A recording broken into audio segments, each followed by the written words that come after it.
வணக்கம். நான் உங்கள் சித்த மருத்துவர் டாக்டர் வி சிந்து. நாம் இன்னைக்கு பேச போகிற தலைப்பு என்னன்னு பார்த்தீங்கன்னா, டிஸ்மெனோரியா, பெயின்ஃபுல் மென்ஸ்ட்ரேஷன் கிராம்ப்ஸ், அதாவது சூதக காலத்தில் வரக்கூடிய அந்த வலியை பற்றி தான் நம்ம பார்க்க போகிறோம்.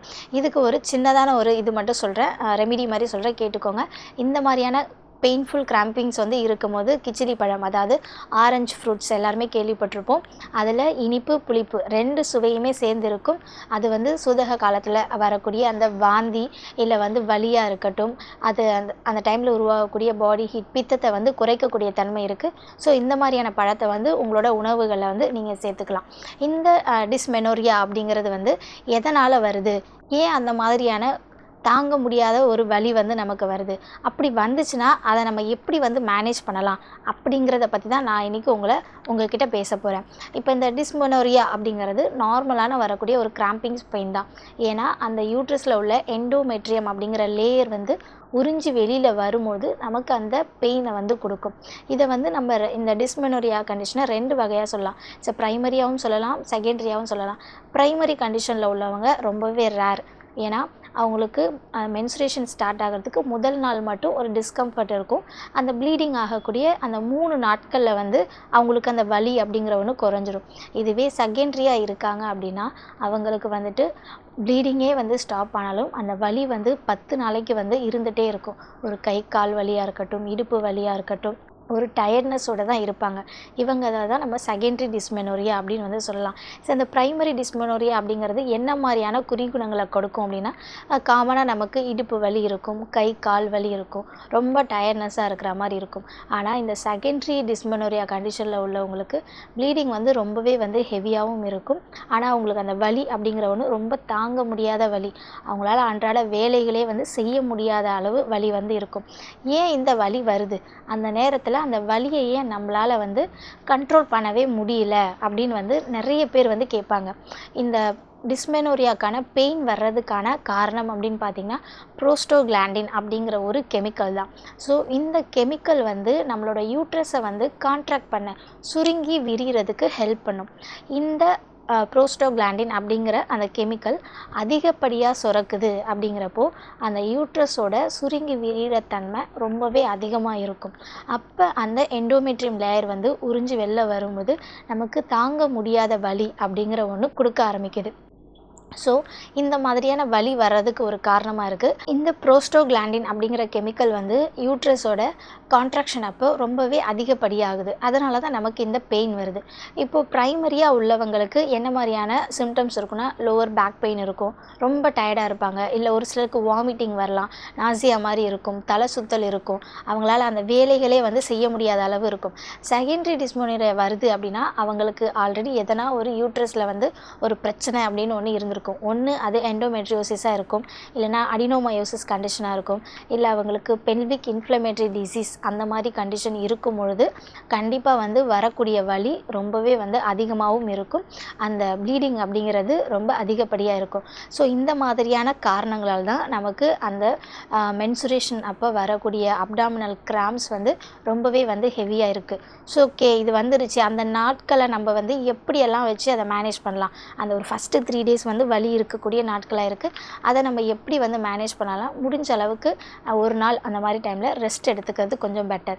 இல்லைனா எதுனா ஹார்ட் பேக் அந்த மாதிரி நம்மளோட இடுப்புகளில் ஒற்றடம் அந்த மாதிரி கொடுக்கலாம். இந்த மாதிரி தான் எனக்கு பெயின் வரும் அப்படி உள்ள பர்சன்ஸ் நார்மலாக மற்ற நாட்களில் அதாவது ப்ளீடிங் ஆகாத நாட்களில் அவங்களோட ஃபிசிக்கல் ஆக்டிவிட்டி அப்படிங்கிற ஒன்று அதிகப்படுத்திக்கணும். அதாவது நடக்கிறதா இருக்கட்டும், இல்லை ஒரு ஜாக்கிங் மாதிரி போகிறது, இல்லை சூரிய நமஸ்காரம், இந்த மாதிரியான உடற்பயிற்சிகள், அவங்களோட ஃபிசிக்கல் ஆக்டிவிட்டீஸை அவங்க அதிகப்படுத்தும் போது அந்த ஹார்மோன் இம்பேலன்ஸ் அதெல்லாமே இல்லாமல் அந்த ப்ளீடிங் அப்படிங்கிற ஒன்று நார்மலாக இருக்கும். இது மட்டும் போக அந்த நேரத்தில் நம்ம எடுக்கக்கூடிய உணவு ஈஸியாக டைஜஷன் ஆகிற மாதிரியான உணவுகளாக தான் இருக்கணும். ஏன்னா அதுவே ஆல்ரெடி நமக்கு வயிறு வலி இருந்துகிட்டு இருக்கும்போது ரொம்ப ஹார்டான ஃபுட்ஸை எடுக்கும்போது அப்போ இன்டைஜஷன்லேயும் கண்டிப்பாக ப்ராப்ளம் இருக்கும். அப்போ வயிறு வலி இன்னும் அதிகரிக்கிறதுக்கு ரொம்பவே வாய்ப்பு இருக்குது. இது போக ரொம்ப காரமான உணவுகளும் எடுத்துக்காதீங்க. அவுட் சைட் ஃபுட்ஸ் எடுக்கிறதையுமே கொஞ்சம் கம்மி பண்ணிக்கிறது பெட்டராக இருக்கும். இந்த மாதிரி ரொம்ப அதிகப்படியான பெயின் இருக்கும்போது அதிகாலையில் வந்து வெந்தயம் வந்து ஊற வச்சு தண்ணியில் வந்து ஊற வச்சு அந்த தண்ணி எடுத்துக்கலாம். அந்த வெந்தயத்தை மென்று முழுங்கும் போது அதுக்கு தேவையான ஒரு அயன் கண்டென்ட் அது கொடுக்கும். ஸோ அந்த ப்ளீடிங் அப்படிங்கிற ஒன்று நார்மலாக இருக்கும். இது போக இஞ்சியோட தோல் வந்து நீக்கிட்டு அதை நல்லா வந்து குட்டி குட்டியாக கட் பண்ணி ஒரு டம்ளர் தண்ணியில் நல்லா கொதிக்க வச்சு அந்த தண்ணியை மட்டும் நல்லா ஃபில்டர் பண்ணி நம்ம இன்டேக் மாதிரி எடுத்துக்கலாம். அப்படி இருக்கும்போது யூட்ரஸோட சுருங்கி விரிகிற தன்மை அப்படிங்கிறது கொஞ்சம் வந்து குறையும்.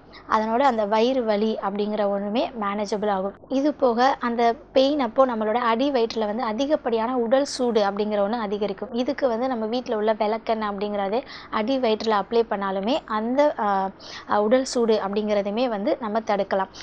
காலையில் எந்திரிச்சதும் கண்டிப்பாக வந்து ஒரு 3லேருந்து ஒரு 4 லிட்டர் கிட்ட தண்ணி அந்த தினசரி அந்த ஒரு நாளைக்கு வந்து தண்ணியோட ஃப்ளோ வந்து அதிகமாகும் போது நம்மளோட பாடி வந்து ரொம்ப ஹைட்ரேட்டடாக இருக்கும். ஸோ அதுக்கு தேவையான நீர்ச்சத்து இருக்கும்போது நமக்கு இந்த மாதிரியான டயர்ட்னஸ் இது எல்லாமே வந்து குறையும். இது போக சீரகம், பெருஞ்சீரகம், இஞ்சி இது 3மே வந்துட்டு நம்ம நல்லா கொதிக்க வச்சு எடுக்கிறது மூலயமா அந்த உணவுகளில் வந்து ஏற்படக்கூடிய அசீரணத்தை வந்து அந்த சீரகம் அப்படிங்கிற ஒன்று அதை சரிப்படுத்தக்கூடியது. சீரகம் அப்படின்னாலே அகத்தை வந்து சீர்படுத்தக்கூடியதான். ஸோ இந்த மாதிரி நேரத்தில் இந்த சீரகம், பெருஞ்சீரகம், இஞ்சி சேர்ந்த கஷாயங்கள் வந்து எடுக்கிறது இன்னுமே வந்து நல்லாயிருக்கும். இது போக குங்குமப்பூ அப்படின்னு வந்து முன்னாடியே நான் உங்களுக்கு சொல்லியிருக்கேன். அந்த குங்குமப்பூவை பாலில் நல்லா கொதிக்க வச்சு எடுக்கும்போது அது யூட்ரின் கன்ட்ராக்ஷனும் அதிகப்படுத்தும். அந்த குருதி போக்கு அப்படிங்கிறத வந்து சரிவர வெளிப்படுத்தக்கூடியதாக இருக்குது. குங்குமப்பூ வந்து பாலில் வந்து கொதிக்க வச்சு அதையுமே நீங்கள் வந்து உள்ளுக்கு வந்து எடுத்துக்கலாம்.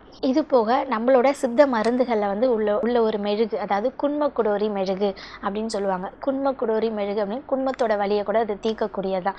அந்த மெழுகு வந்து உங்களுக்கு கிடைக்கிது அப்படின்னா, அதாவது உங்களோட பீரியட் சைக்கிள் வந்து ஸ்டார்ட் ஆகிறதுக்கு 5 நாளைக்கு முன்னாடியே அந்த மெழுகை வந்து வாங்கிட்டு வந்து ஒரு மிளகு அளவு சின்னதாக நீங்கள் சாப்பிட்டுட்டு வந்தாலே அந்த ப்ளீடிங் டைமில் வரக்கூடிய வலியை வந்து நம்ம கம்ப்ளீட்டாக வந்து குறைக்க முடியும்.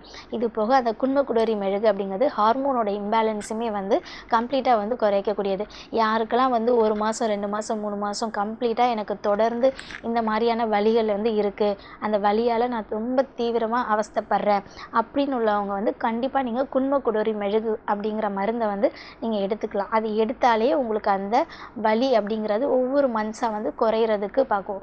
ஒரு 2-3 மாதங்கள் அதை நீங்கள் தொடர்ந்து எடுத்துகிட்டு வந்தீங்க அப்படின்னாலே அதுக்கப்புறமா அந்த மருந்து நீங்கள் நிப்பாட்டினாலுமே உங்களோட அந்த ப்ளீடிங் சைக்கிள் அப்படிங்கிற ஒன்று ரொம்பவே வந்துட்டு நார்மலாக இருக்கும். இந்த மாதிரி நேரங்களில் வந்து நீங்கள் கண்டிப்பாக டீ, காஃபி வந்து அவாய்ட் பண்ணணும். ஏன்னா அதில் உள்ள கஃபைன்ஸ் வந்துட்டு யூட்ரைனை வந்து இன்னுமே வந்து சுருங்கி விரியக்கூடிய தன்மையை வந்து அதிகப்படுத்தும். அந்த டைமில் நீங்கள் அதை கன்சியூம் பண்ணும்போது அந்த வலி அப்படிங்கிறது இன்னுமே அதிகப்படியாக இருக்கும்.